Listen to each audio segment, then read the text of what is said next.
Okay, this is Grand Falloons. Grand Falloons. Ed and I used to work in the kitchen here, flip burgers. Bustin' suds. I started out busting suds. Yeah, me too. Graduated to flipping burgers. I went to the fryer first and then burgers. Oh, okay. Fryer, burgers. Intermediate fryer step in there. And it's actually where we were the day we found out we got a record deal.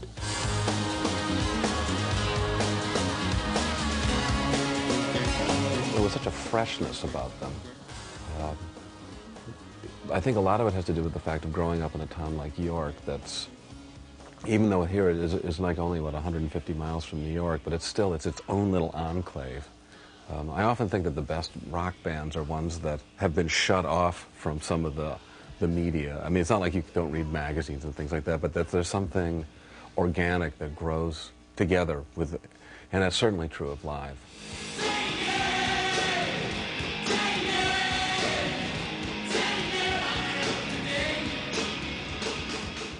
We were signed and we were public affection. Right. It was midway through the recording of Mental Jewelry that we started going into the real serious discussion of trying to pick a name for our first record. And we had thought so long and hard over the name Mental Jewelry. We said, you know, we never thought this long about, you know, the name of our band. I mean, not more than 2 seconds after that, about 3 or 4 of us instantly said, well, I don't like the name of the band anyway. So we figured that before we actually, you know, went out and tried to, you know, put out singles and make videos and all that, it might be a good time to change the name. People think that we named our band Live because of playing live, performances, and I never thought about that. Just like I never thought about that it spelled evil backwards. Or never thought about the confusion it could cause, you know. We never thought about it. We didn't think that out too long. No, we didn't. So I guess we didn't think about this name too much either. That's right. So we might change it.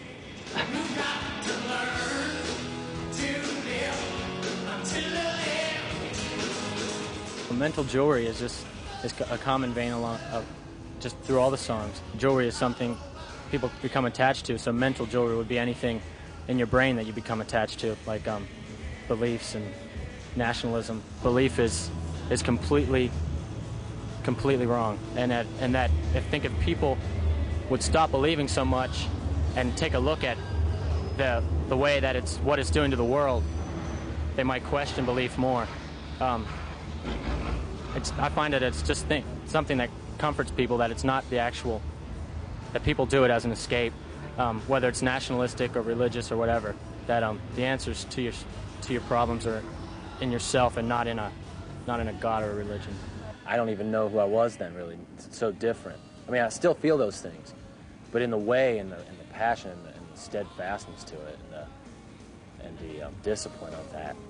We used to get on stage every night. It was just like, I don't know what I'd do if I could stepped out of us and come to see live, you know, during those times. I don't know what the hell I'd think. I'd probably leave because we were just really, really serious.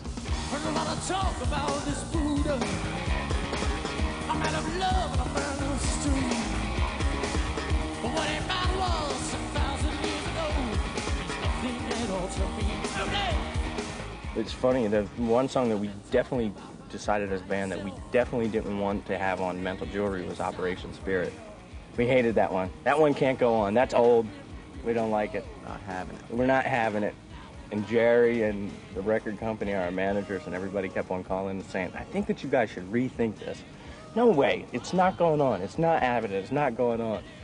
So I think that was my idea initially. So never ask me what song should go on a record, which one shouldn't. You give it up, give it up, give it up. Did you give it up, give it up, did you give it up? Give it up, give it up, give it up. Give it up, give it up, give it up. We filmed a video for Operation Spirit with hopes of getting played maybe 2 or 3 times on 120 minutes. That's it. And to us, you know, I guess a modern rock or alternative band, whatever you want to call it, that was pretty much so as big as you could get at that time, was 120 minutes. And about a week after that, or 10 days after that, when they submitted it for 120 minutes, they just came back and said, look, it's going to be on 120, but then it's going to be on like 30 times a week, you know, whatever, for a couple weeks anyway, during real time. It was very shocking for a band like us that all the people that were sort of our heroes and mentors had never really gotten played on MTV that much. You know, and here we are, you know, the new band, and all of a sudden we're thrust into this spotlight. The director, he said, get them to take their shirts off. It'll look really, like, youthful and crazy, and they'll look really insane. So we did it. This really cute little camera girl said, why don't you guys take your shirts off? We went, yeah, all right. And so we took our shirts off. We were 20, and, we were like, yeah.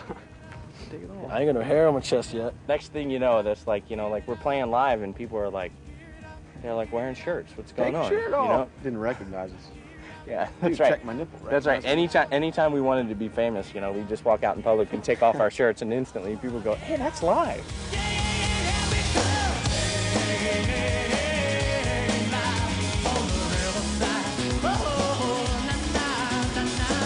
We did that record, and then we went on tour for a year, you know, and that's the people that saw us, you know, I think figured out that we weren't a video-driven band. So it's live on the slide, and this is how you warm up for your shows, right? This is how we warm up for our shows at the Special Events Center in Tampa.